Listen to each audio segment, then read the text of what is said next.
자, 이제 33쪽을 펴보시면 제5편 부동산 투자론이죠. 자, 투자라는 부분은 상당히 비중도 높고 또 문제 자체가 다른 파트에 비하면 좀 어려운 부분이에요. 왜? 더군다나 그 표현 자체가 우리가 평소에 들어보지 못했던 이 생소한 표현들이 상당히 많기 때문에 또 외워야 될 공식도 많고요. 또 계산 문제도 좀 많이 출제가 되는 편이기 때문에 이 부분을 이제 많은 수험생들이 어려워하십니다. 일단 첫 번째 부동산 투자에 있어서 과연 투자라는 말의 뜻이 무엇인가부터 살펴볼 필요가 있겠군요. 자, 투자다. 자, 투자라고 하는 것은 자금 또는 자본을 투입한다. 이런 말의 준말이 되거든요. 근데 우리가 상식적으로 부동산이 아닌 곳이라도 뭐 예금이든 뭐 펀드든 채권이든 주식이든 간에 어디에 투자를 한다 그러면 그 투자의 목적이 무엇에 있을까요? 투자는 왜 합니까? 수익을 얻고자. 그래도 대단히 많은 발전입니다. 보통은 돈 벌려고 나오는데 바로 그렇습니다. 그렇죠? 그래도 돈 벌려고도 맞아요. 예. 오케이. 그러면 돈을 벌고자, 이 말을 예쁘게 바꾸면 수익의 획득을 목적으로, 그렇죠? 이렇게 말을 바꿀 수 있죠. 뭐 간단히 말하면 수익의 획득을 목적으로 자금 또는 자본을 투입하는 행위를 뭐라고 해요? 투자다라고 말할 수 있겠죠. 그런데 수익은 언제 발생합니까? 자, 예컨대 쉽게 말하면 내가 지금 투자한다고 해서 투자와 동시에 투자와 더불어 수익이 발생하는 건 아니잖아요. 그럼 그때 수익은 최소한 몇 개월 뒤에 또는 몇 년 뒤에 그 수익이 나오겠죠. 따라서 이때 수익은 현재 수익입니까? 장래 예상 수익입니까? 장래 예상 수익이다 라고 말할 수 있겠죠. 근데 그 장래 또는 미래라고 하는 것은 확실해요? 불확실해요? 불확실해요. 이 장래 불확실성을 단편적으로 하는 말이 있습니다. 어떤 표현이 있을까요? 장래가 어느 정도 불확실하냐면 누구 손을 잡고 결혼식장에 들어가느냐가 중요한 게 아니라 누구 손을 잡고 나오느냐가 중요하다. 이런 말이 있을 정도로 미래는 불확실합니다. 그렇죠?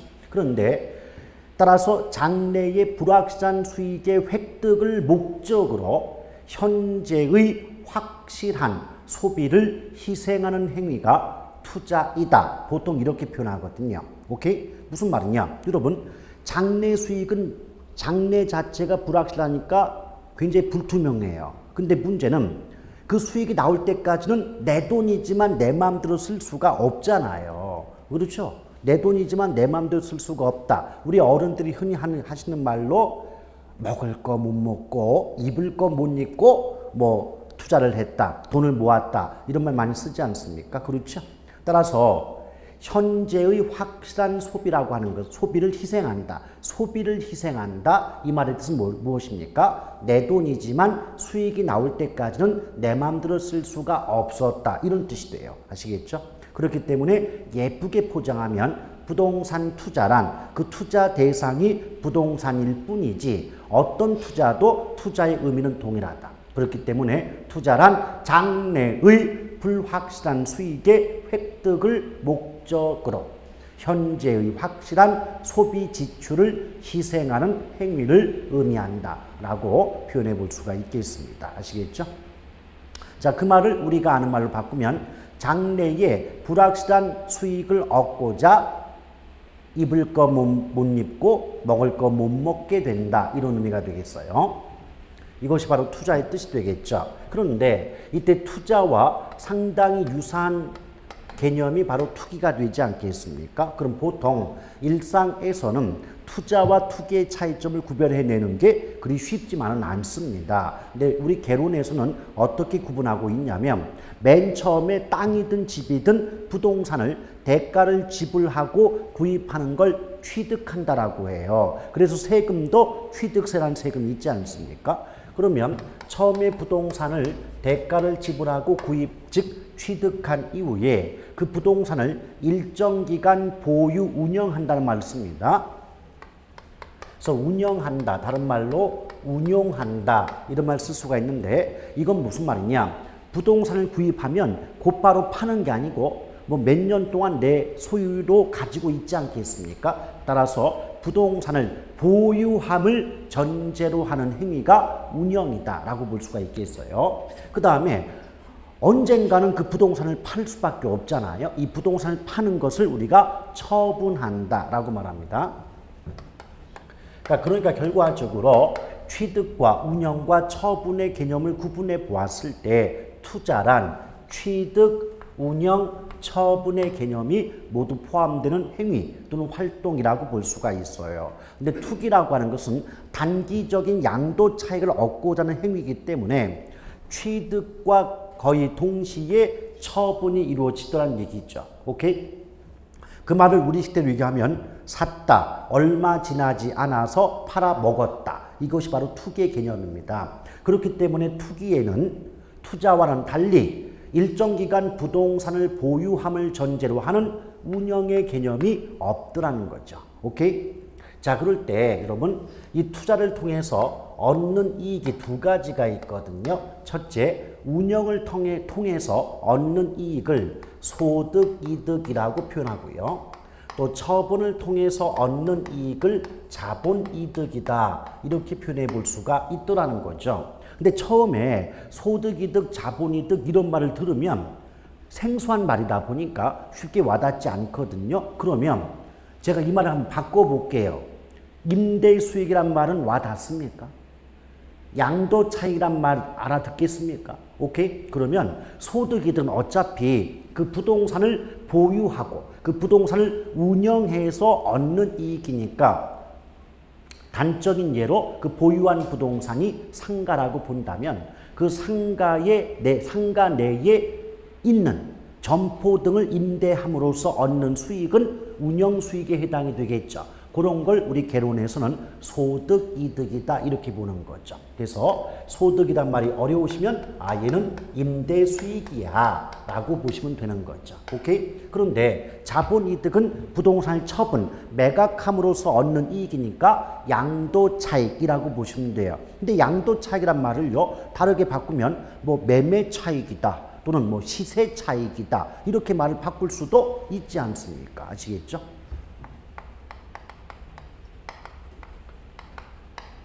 그런데 이에 비해서 투기는 분명히 샀다 얼마 지나지 않아서 팔아먹는 게 투기죠. 그럼 운영의 개념이 없잖아요. 그럼 투기는 무슨 이득은 얻을 수 없는 거예요.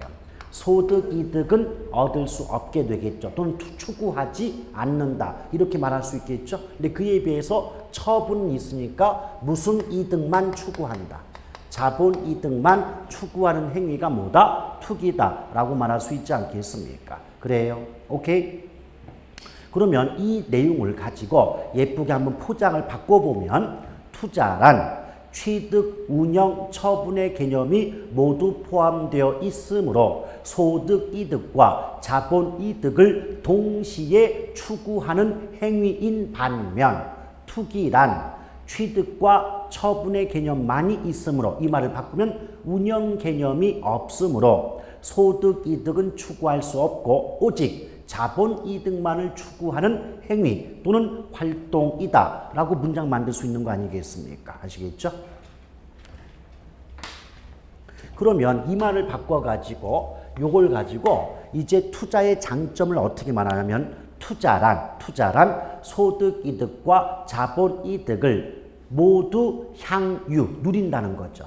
그렇죠? 소득이득과 자본이득을 모두 향유할 수 있다는 장점을 가지고 있다. 뭐 이런 식으로 장점으로 착각 성격을 바꿔가지고 문장을 만들 수도 있더라는 겁니다. 아시겠죠?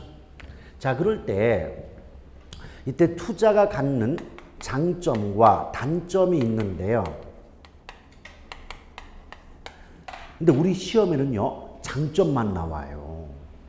단점, 장점 다 있거든요. 근데 시험에서 물어보는 건 장점에 대해서 물어보지 단점에 대해 물어보지는 않아요. 그리고요, 단점에 대해 물어본다 한들 별도의 공부 없이도 단점은 다 맞춰요. 왜냐? 여러분 부동산 투자는 상식적으로 주식이나 채권에 투자하는 것에 비해서 그 투자 기간이 길어요, 짧아요? 길어요. 이건 주식 같은 경우는 뭐 투자한 지 뭐 몇 주 또는 몇 달 만에 매매를 통해서 그 양도 차익 얻을 수 있잖아요. 그렇죠? 그런데 부동산에 투자한다. 내가 뭐 상가를 구매한다. 또는 뭐 토지를 구입해서 투자를 한다 그러면 최소한 3년, 5년 이상, 10년까지 이렇게 장기 투자가 이루어지지 않겠습니까? 그래요? 그럼 장기 투자를 하다 보면 그만큼 미래의 불확실성이 커지죠. 그럼 투자와 관련된 위험 역시도 커요, 작아요? 크겠죠. 그래요? 그래서 주식이나 채권 등의 단기 투자에 비하여 부동산 투자는 장기 투자이므로 투자와 관련된 위험 역시 높다. 이런 게 단점일 거 아니겠냐 그 말이에요. 그리고 장기 투자는요. 수익이 나올 때까지 시간이 오래 걸리잖아요. 그렇죠? 그럼 어떻게 돼요? 내가 처음에 투자한 원금, 우리 시대로 말하면 본전을 뽑을 때까지 시간이 오래 걸리죠. 오케이? 요걸 우리가 다른 말로 뭐라고 하느냐? 자본 회수 기간의 장기성이다 그만 쓴 거예요. 이때 자본은 뭐다? 투하 자본이니까 본전을 뽑을 때까지 시간이 오래 걸린다 그 말이죠. 근데 우리가 아까 뭐 배웠어요?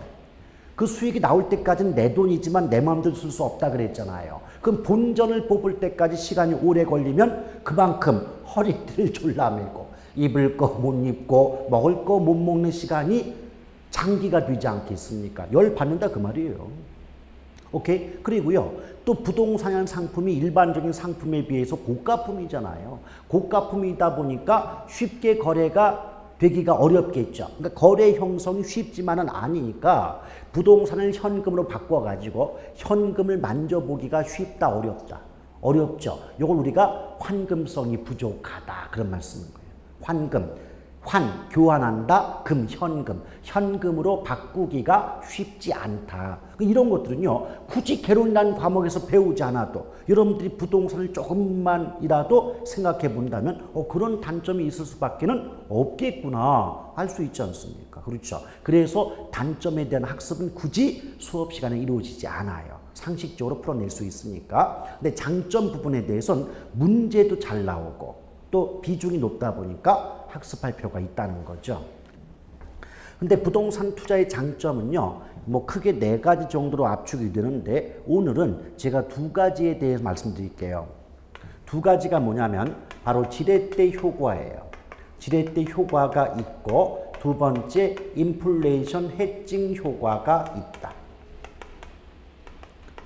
근데 왜 그 2가지에 대해서 말씀드리냐면 이제 크게 4가지가 있는데 장점에 크게 4가지가 있어요. 근데 지금 설명드린 2가지만 설명의 필요가 있고 나머지 2가지는 그런 것들이 장점에 속한다는 것만 알면 되기 때문에 오늘은 이 2가지에 대해 설명을 드립니다. 근데 여러분 이 지렛대 효과는 조금 내용이 복잡하고요. 인플레이션 해칭은 내용이 간단하다 보니까 요거 먼저 설명드리고 그 다음에 지렛대 효과로 넘어가 볼게요.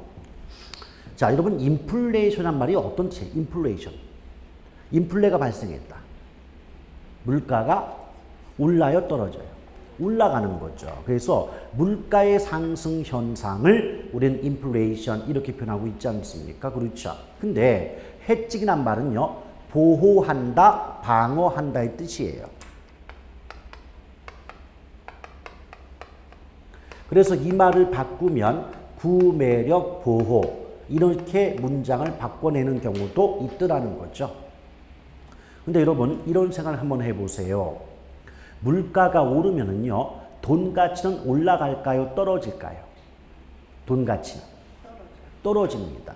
이게 무슨 말이냐? 원래 한 자루에 100원 하던 볼펜이 200원이 됐다면 전에는 100원짜리 하나만 주면 살 수 있는 물건의 값어치가 200원, 100원짜리 동전 2개를 줘야 구매가 가능해지는 거죠. 이 말은 뭐다? 물가의 상승은 돈 가치는 그만큼 내려간다, 떨어진다 라고 말할 수 있겠죠. 그래서 우리가 예쁘게 포장하면 물가와 화폐 가치는 반비례 관계에 있다 이렇게 말합니다. 물가가 올라가면 돈 가치는 내려가니까. 근데 이런 경우에 만약 재산, 다른 말로 자산이라고 하는데 이 재산을 현금, 돈으로 보유를 하게 되면 금액은 똑같이 5억이고 똑같이 10억이겠지만 그 5억, 10억이 가치는 물가가 오르기 전보다 물가가 오른 이후에 훨씬 떨어질 수밖에 없잖아요. 이해하시겠어요? 응? 근데 이럴 때 만약 재산을 현금이 아닌 부동산으로 보유하게 되면 부동산도 물건이잖아요. 그 물가가 오르면 부동산도 물건이니까 부동산 가격도 오르게 되잖아요. 그럼 어떤 결과 나오겠습니까? 부동산에 투자를 하게 되면 부동산으로 재산을 보유하게 되면 결국 뭐다? 물가가 오를 때 부동산 가격도 함께 오르게 되니 재산 가치가 낮아지는 것, 떨어지는 걸 막을 수 있지 않니? 이걸 우리가 인플레이션 해칭이다. 이렇게 표현하고 있다는 거죠. 아시겠습니까? 다시 한번. 자, 분명히 화폐 가치, 즉 돈의 가치와 물가는 반비례하는 것 알고 계시죠? 자, 물가가 오르면 돈 가치는 떨어지는 거예요. 따라서 인플레이션이 발생하는 경우 현금으로 또는 화폐로 재산을 보유하게 되면 재산의 실질적인 가치가 하락하게 되는 반면 부동산으로 재산을 보유하게 되는 경우에는 물가 상승한 만큼 부동산 가격도 오르게 되므로 재산 가치의 하락을 막을 수 있지 않니? 이것이 바로 인플레이션 해칭 효과다라는 거예요. 아시겠죠? 그런데 교과서에 따라서 전 지금 해칭 그랬잖아요. 그럼 어떤 교과서는 해지, 그러니까 이응을 빼고 해지, 또 어떤 교과서는 했지 이렇게 말하는 경우도 있거든요. 그러니까 시옷을 붙여가지고. 근데 그것은 해칭이든 해지든 했지든 읽어보면 아 비슷한 말이겠구나 느낌이 오지 않습니까? 근데 한 가지 조심할 건 헤딩은 아니에요. 헤딩은 맨 땅의 헤딩이죠. 예, 그런 경우는 조심하셔야 되겠습니다. 예. 감사합니다. 별로 웃음 소리도 아닌데 웃어주셔서. 예. 유일하게 안 웃는 한 분은 계시는데요. 예. 울지는 않잖아요. 울진 않고 있죠. 예, 맞습니다. 그 다음에 지렛대 효과인데요. 이때 지렛대를 영어로 뭐라고 하냐면 레버리지라고 해요. 레버리지. 조심할 거 에버리지 아니에요. 에버리지는 저기 뭐예요? 볼링 칠 때 그 점수가 에버리지고 우리는 레버리지라고 하거든요. 그럼 여러분 보세요. 만약에 여기 무거운 바윗돌이 있대요. 근데 웅녀가 이 바윗돌을 움직이고자 아무리 기운을 써봐도 바윗돌이 미동도 하지 않더래요. 이럴 때 돌 하나 받쳐놓고 이 지렛대 하나 끼워 놓으면 이 무거운 바윗돌을 움직일 수가 있지 않습니까? 그렇다면 이때 이 바윗돌을 움직일 수 있었던 힘은 웅녀 자신의 힘입니까? 지렛대의 힘입니까? 지렛대의 힘이죠. 그럼 지렛대의 힘은 최소한 내 힘입니까? 남의 힘입니까? 남의 힘이죠. 왜? 웅녀 스스로 움직일 수 없었던 바윗돌을 지렛대를 통해서 움직일 수 있게끔 만들었다면 이것은 최소한 웅녀 자신의 힘은 아니지 않습니까? 오케이? 그러니까 내 힘이 아니니까 누구 힘이다? 남의 힘이다 라고 볼 수가 있겠죠. 오케이? 근데 분명히 투자를 한다 그랬잖아요. 근데 투자는 자본을 투입하는 또는 자금을 투입하는 행위가 투자라고 말씀드렸죠. 오케이? 그럼 이때 자본도요. 내 돈이 있으면 누구 돈이 있는 거예요? 남의 돈이 있는 거예요. 근데 투자에서 힘은 돈이거든요. 따라서 이때 지렛대는 내 돈이다, 남의 돈이다. 남의 돈이다.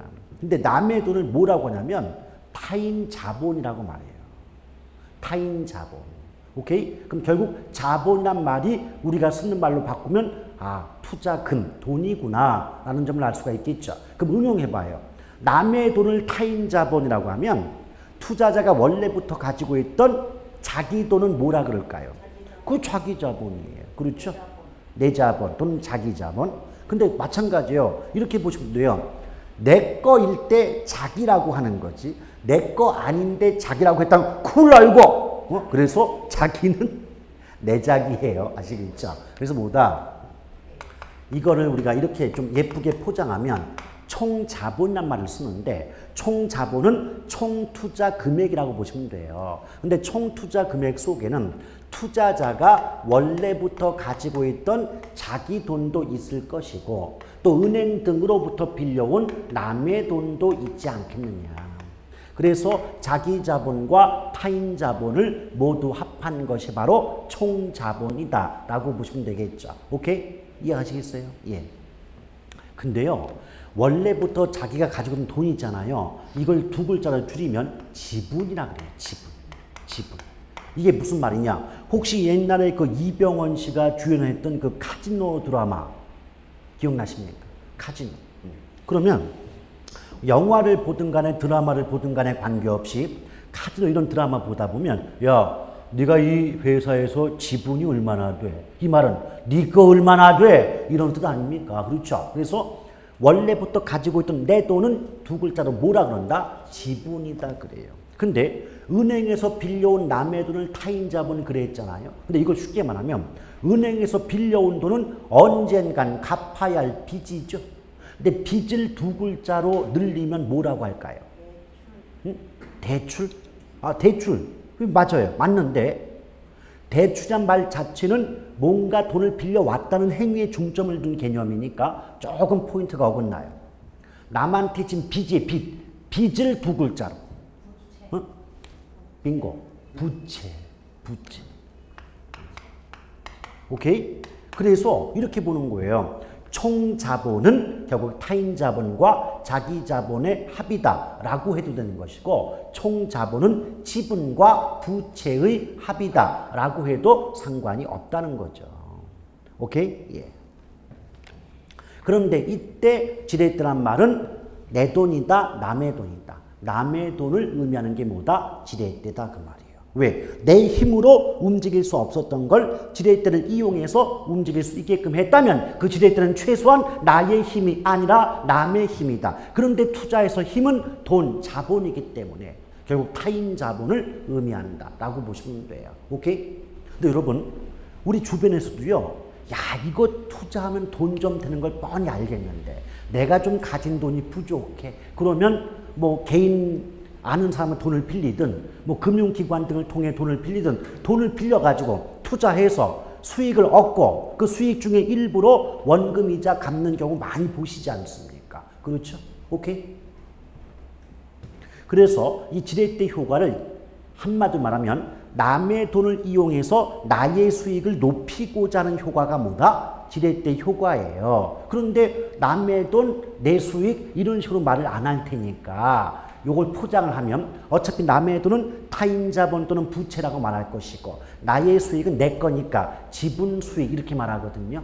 오케이? 그럼 제가 문장 포장해 볼게요. 지렛대 효과란 타인 자본 즉 부채를 활용하여 자기 자본 즉 지분 수익을 높이고자 하는 효과를 의미한다 라고 말할 수 있겠냐고요. 오케이? 근데 알고 보면 별거 아니잖아요.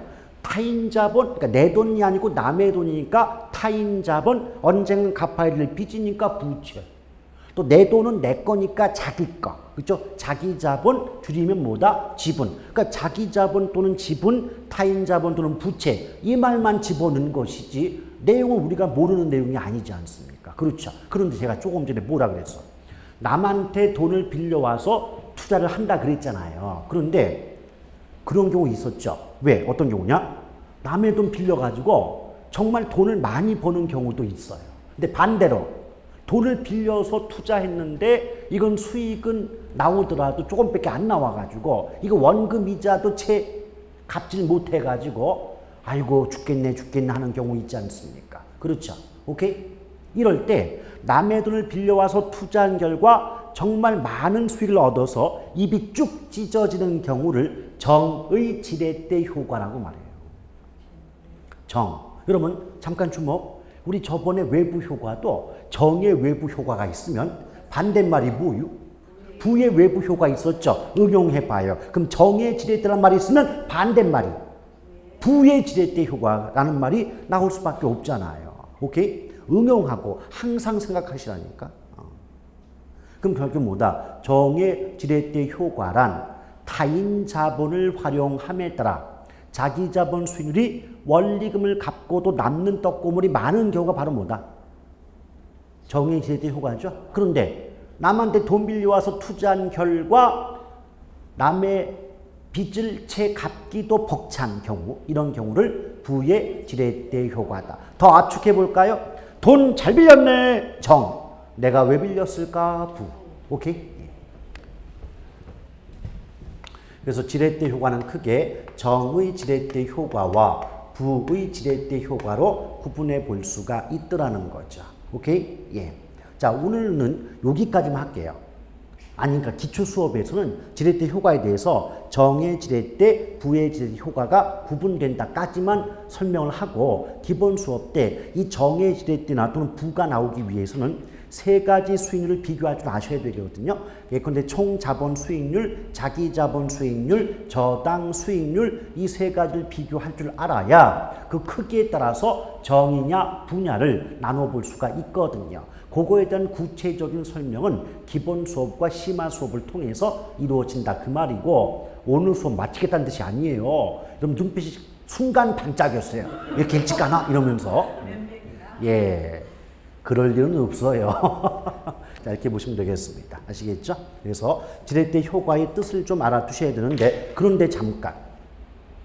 결국 지렛대는 남의 돈 그랬잖아요. 그럼 지렛대 효과일 때 이론적으로는 남의 돈을 많이 끌어올수록 지렛대 효과는 커진다는 게 이론적인 관점이거든요. 남의 돈 많이 빌려옴에 따라서 지렛대 효과는 좀 더 커질 수 있다라고 말해요. 근데 반대로 남의 돈을 많이 끌어오게 되면 그만큼 빚을 갚지 못할 위험 역시도 커지게 되지 않습니까? 그렇죠. 이게 나중에 보시게 되면 부동산 투자의 위험 중에서 금융상 위험이라는 게 있는데, 그 금융상 위험은 한마디로 채무불이행 위험이에요. 그럼 채무불이행이 뭐예요? 빚을 갚지 못할 위험이 채무불이행 위험 아니겠습니까? 그때 어떤 말이 나오냐면 다시 한번 지렛대 효과가 등장하거든요. 그럴 때 어떻게 나온다? 자, 타인 자본의 비중이 클수록, 즉 남한테 돈을 많이 빌려옴에 따라 지렛대 효과는 커질 수 있는 반면 채무불이행 위험, 즉 금융상 위험 역시 증가하는 경향을 보인다. 이런 식의 이제 문장을 우리가 만들 수 있는 거죠. 그런데 결국 어때요? 상식적으로도 남한테 돈 많이 빌려올수록 빚 못 갚을 위험 커진다는 걸 누가 모르냐고. 그렇죠. 그리고 이 투자가 정상적이고 제대로 예측만 되었다면 남의 돈 많이 빌려올수록 그만큼 나에게 남는 떡고물도 많을 수 있는 거 아니에요. 그렇죠? 그 간단한 우리가 알고 있는 지극히 상식적인 그 내용을 무슨 지렛대 효과니 뭐 타인 자본의 비율이 높다느니 또는 뭐 금융상 위험이 커진다느니 이런 말을 붙여서 문장을 만들기 때문에 이건 뭐지? 이런 느낌이 들 뿐인 것이지, 내용 자체를 이해만 하면 정말 쉽지 않아요. 이게 개론이에요. 개론은 문장 그것만 자꾸 외우잖아요. 나중에 못 푼다 진짜로. 만약에 문장만을 외워서도 합격점 이상의 점수 나오게 되면 저도 이렇게 강의 안 해요. 어디 밑줄 그어놓고 그것만 외우시라고 또 앞글자 따가지고 암기법이나 개발해 드리고 하면 저도 얼마나 수업이 편하겠습니까? 여러분도 공부하는 게 편하고 그렇잖아요. 근데 그렇게 안 나오는데 어떡하냐. 지금 제가 포장한 내용도 조족지열이에요. 원래 나오는 수없이 많은 표현에 비하면 그중에 10분의 1 정도나 맛보게 보여드리는 거예요, 지금 이게. 아시겠어요? 그런데 문제는 뭐냐? 표현이 10개인데 내용은 다 똑같은 거예요. 아시겠어요? 예컨대 타인 자본 대신에 부채도 되는 것이고 그냥 빚이라고 해도 되는 것이고 그렇잖아요. 그것만 따져도 벌써 단어가 3개가 나오잖아요. 이런 식으로 표현이 바뀌시는 겁니다. 아시겠죠? 예. 자, 이게 지렛대 효과였습니다. 그럼 투자의 장점 가볍게 말씀드렸고요. 그 다음에 넘어갈 부분이, 자, 한 장을 넘겨보세요. 자, 넘겨보시면 이제 3번, 그러니까 34쪽에 3번 해가지고 수익률의 분류가 나오잖아요. 그렇죠? 오케이? 그러면서 잠깐 제가 뭘 좀 비교해 드리고 싶냐면, 분명히 34쪽에 3번에는 수익률자가 나오잖아요. 근데 오른쪽 35쪽에 4번에 가로 1번부터는 계속 위험이란 말이 붙어 있죠. 35쪽에 위에 보시면 4번 해놓고 가로 1번부터 위험, 그 아래 뭐 투자의 위험, 위험에 대한 투자자 태도 해가지고 자꾸 위험이란 말 나와 있지 않습니까? 그렇죠? 그럼 봐봐요. 제목만 놓고 보면 한쪽에서는 수익이 나오는데 한쪽에서는 위험이 있죠. 오케이? 이것이 투자의 양대 산맥 아니야 그 말이에요. 왜 투자한다? 수익을 얻을 수 있으니까. 왜 투자를 꺼린다? 위험이 존재하니까.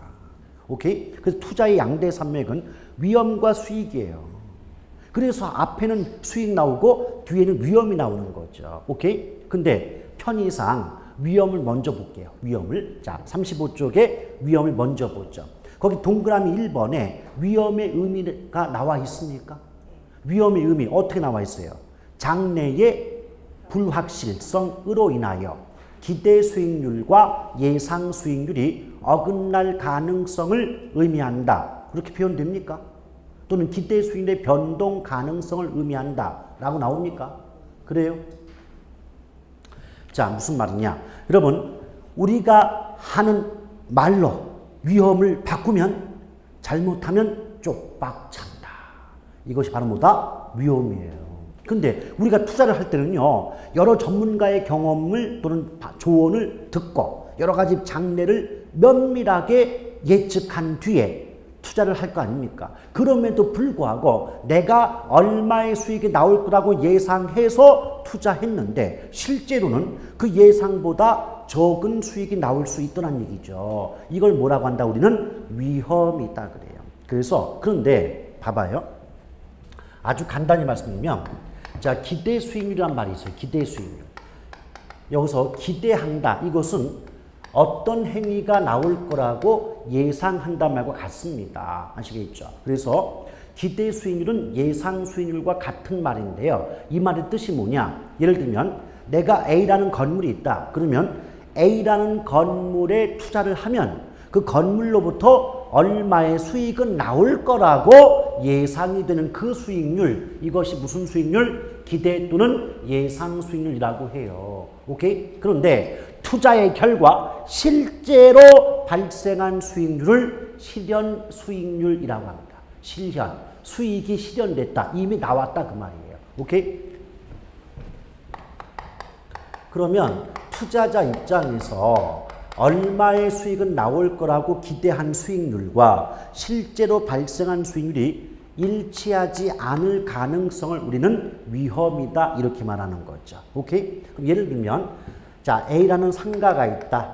여기에 투자하면 10%의 수익은 나올 거라고 예상하여 투자한 결과 막상 뚜껑을 열어보니까 그 상가로부터 5%의 수익밖에는 나오지 않았다는 거예요. 그러면 예상한 것과 실제 발생한 수익이 일치, 불일치하죠. 이런 경우를 개론에서는 뭐라고 말한다? 위험이다라고 말하죠. 위험이다.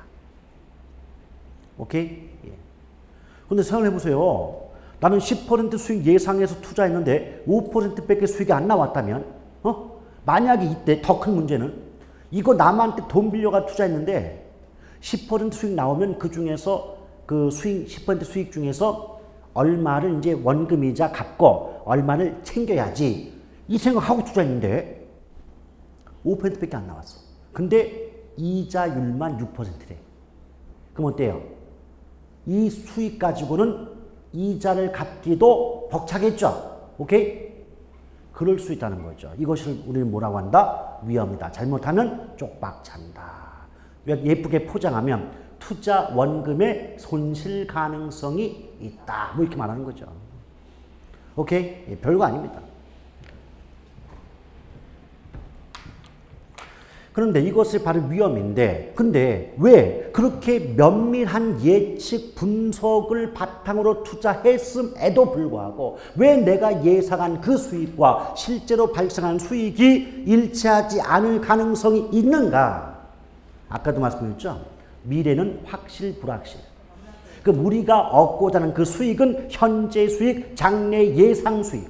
장래 예상 수익. 근데 그 장래가 불확실하죠. 오케이? 그래서 위험은 왜 존재한다? 수익이 발생하는 장래 또는 미래는 확실하지 못하기 때문에, 불확실하기 때문에 위험이 존재하는 거예요. 오케이? 여기서 팁 하나 알려드릴게요. 문장 속에서 다른 말 없이 장래가 불확실하다, 미래가 불투명하다 이 말만 나오더라도 이미 그 문장은 위험을 의미하는 표현입니다. 아시겠죠? 자, 그래 놓고 이제 그 위험은요, 크게 절대적 위험과 상대적 위험이 나뉘어지고, 이때 절대적 위험은 분산 또는 표준 편차로 측정합니다. 여러분 주목. 작년 재작년에요. 분산값 구하라는 문제가 있었어요. 근데 그 분산값을 구하라는 계산 문제는 여러분이 풀어내기에는 지나치게 어려운 문제입니다. 아시겠어요? 네, 그래서 재작년이구나. 그 문제가 나왔는데 이 신청이 들어갔어요. 이 신청 들어갔는데 이 신청의 결과 5개 모두 정답 처리를 했던 문제가 있습니다. 그러니까 기대 수일과 분산을 구하라 해가지고. 근데 그 행정심판의 결정문, 이 신청 받아들이면서 이제 어떤 왜 받아들이는가 이유를 알려주잖아요. 뭐라 써있냐면 계산 문제상 하자는 없으나, 이 말은 그 문제 하자 있었다 없었다? 없었다. 현재 공인중개사 수험생 수준으로는 풀어내기 지나치게 어려우므로 정답 처리해 주겠소라고 나와요.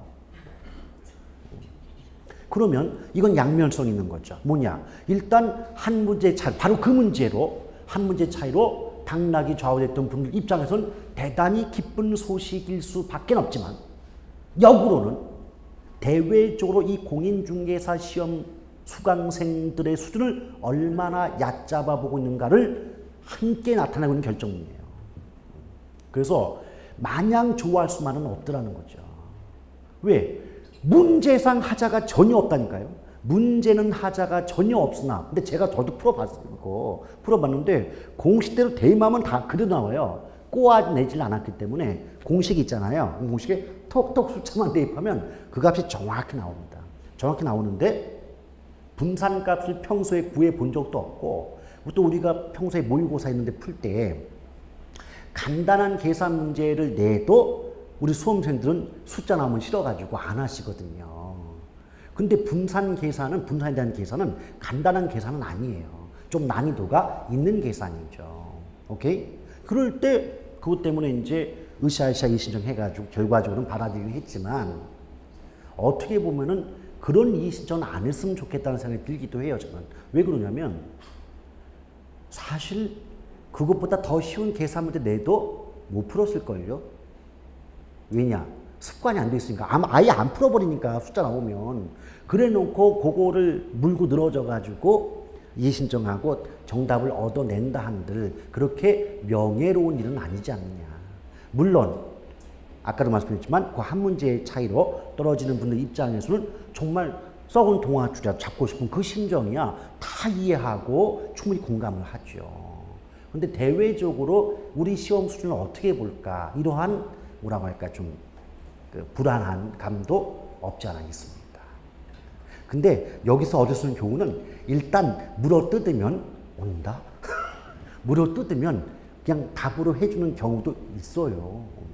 과거의 기출문제 이렇게 정답들을 보면 이 신청 받아줘가지고 복수정답 찾은 것 몇 개 있잖아요. 보면 정말 양심적으로는 이게 복수정답이 될 수가 없는 문제들이 좀 있어요. 근데 하도 으쌰으쌰 막 흔들어 버리니까 알아서 그러니까 가져가 이런 경우가 없었다고 말씀 못 드립니다. 오케이? 근데 예, 그렇죠. 근데 제가 정말 말씀드리고 싶은 건 뭐냐면 이게 옳다 그르다를 말씀드리고 싶은 게 아니고 만약에 아주 냉정하게 우리가 합격점 이상의 높은 점수를 받고 합격을 했었다면 남들이 이 신청을 하든 말든 신경 썼겠냐 그 말이에요. 솔직히 말하면 신경 안 썼겠죠. 내가 만약 여러분 같은 수험생이지만 나는 합격했거든요. 근데 얘가 합격 못했어요. 그럼 이 사람을 위해서 내가 발 벗고 뛸 것 같아요? 아니에요. 문제가 어떻게 나오든 신경 쓰지 않았을 거 아니에요. 저가 원하는 건 그거예요. 이 신청은 두 번째 문제이고 그거 하기 전에 우리가 찍든 뭐하든 간에 합격점 이상의 점수를 받았다면 그렇게 고민하고 애달팔 이유가 없지 않냐 그 말이에요. 오케이? 그래서 그런 실력을 우리 스스로 갖추자. 이런 차원에서 말씀드리는 것이지 그게 뭐 잘못됐다, 옳다 이런 얘기하는 게 아닙니다.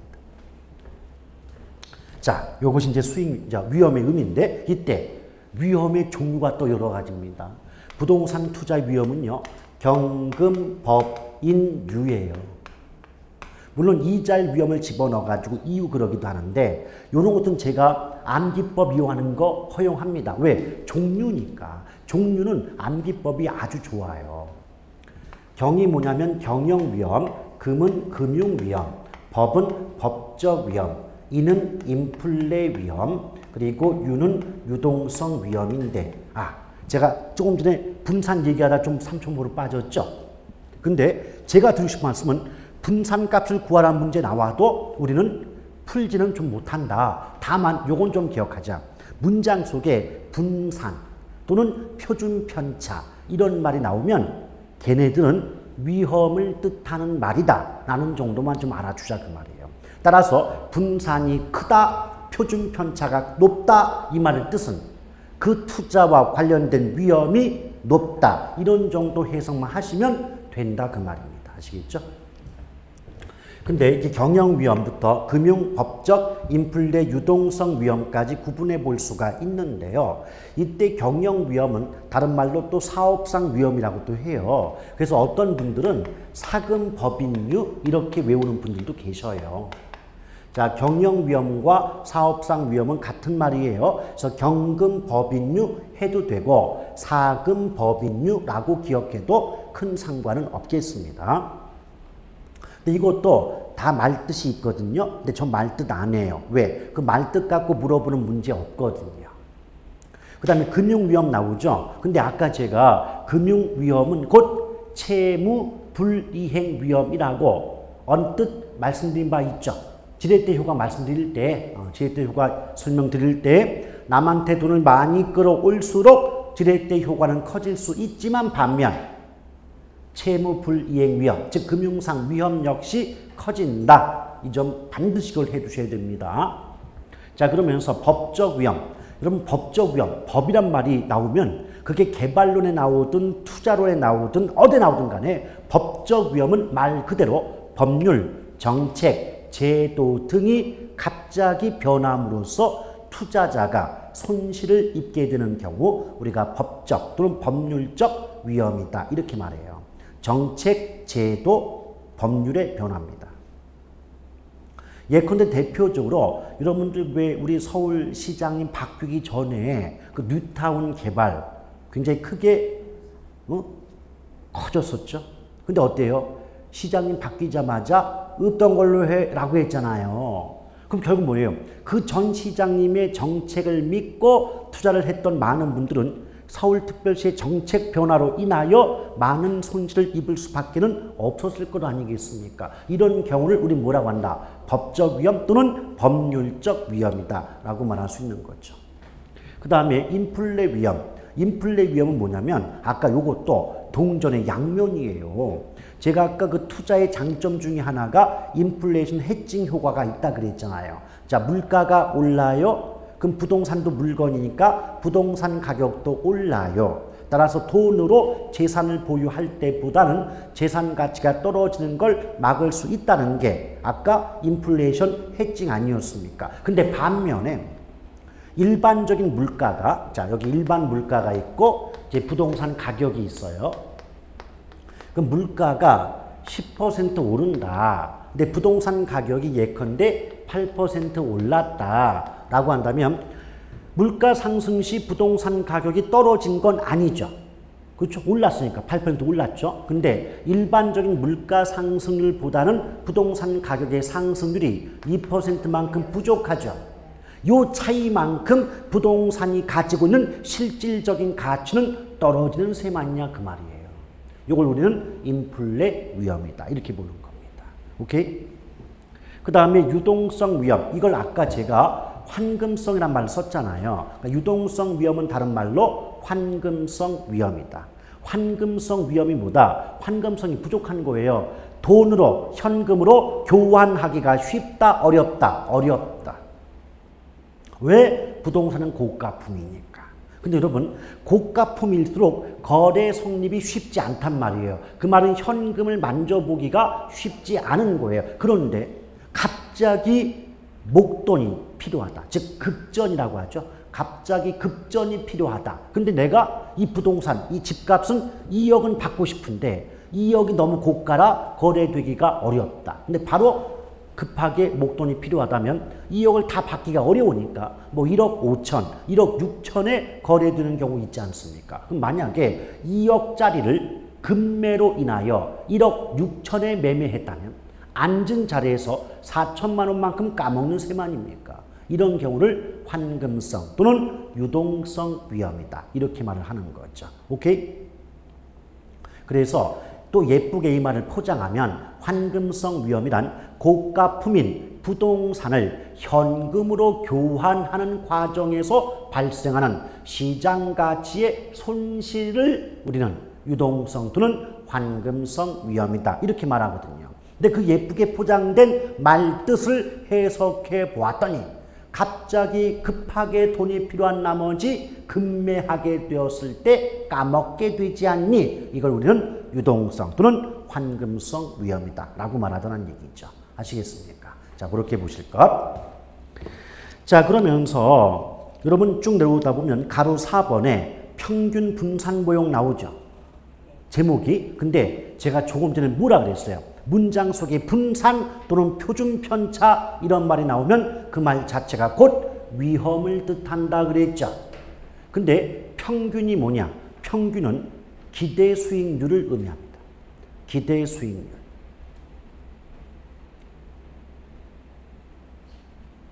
근데 왜 기대 수익률을 평균이라고 말을 하고 있냐면 조금 이따가 이제 수익률에 대해 설명을 하겠지만 기대 수익률은 그 투자 대상 부동산으로부터 얼마의 수익이 나올 것인가 예상되는 수익률이거든요. 그런데 그 기대 수익률은 상황별 기대 수익률 곱하기 확률의 합이기 때문에 가중 평균하여 구한다 그러거든요. 그래서 기대 수익률은 평균값으로 구하기 때문에 평균이란 단어가 나오면 기대 수익률을 의미한다라고 보시면 돼요.